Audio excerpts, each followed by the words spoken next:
नमस्कार दोस्तों। आज हम शक्ति का स्रोत बाहर नहीं हमारे अंदर इस पर चर्चा करेंगे।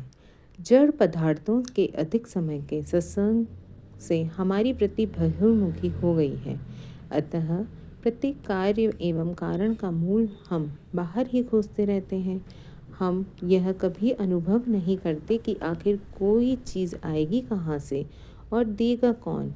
यदि उसमें वह शक्ति है ही नहीं तो हम लाख उपाय करें पर जड़ तो जड़ ही रहेगा।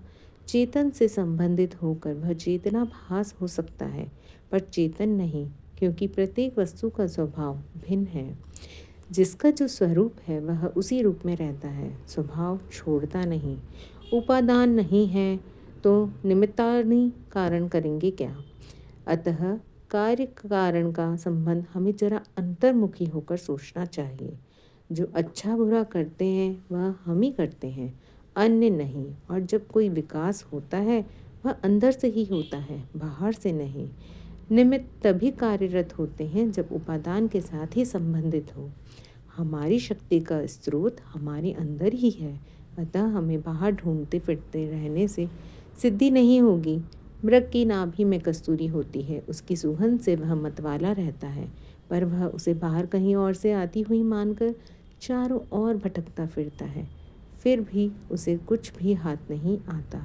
इसी प्रकार हम अपने स्वरूप स्वभाव गुणों को भूलकर पराई आशा से भौतिक पदार्थों को जुटाकर उनके द्वारा ज्ञान सुख आनंद प्राप्त करने को प्रयत्नशील हैं। यह भ्रम है। इसी भ्रम के कारण अनेकों अनंत काल से सुख प्राप्ति के लिए भौतिक साधनों की ओर आशा लगाए बैठे रहे, पर सुख नहीं मिला। प्राय जगत से हम इतने घुल मिल गए हैं कि इससे अन्य और भिन्न भी कुछ नहीं है।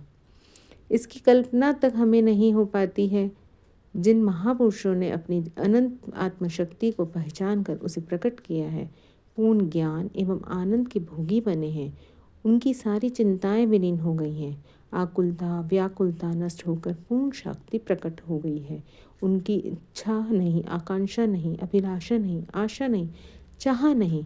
अतः अंतर्मुखी बनकर अपनी शक्ति को पहचानना और उसका विकास करना ही हम सब के लिए नितांत आवश्यक है। सो हरे कृष्णा कृष्ण कृष्ण हरे हरे, हरे राम राम राम हरे हरे।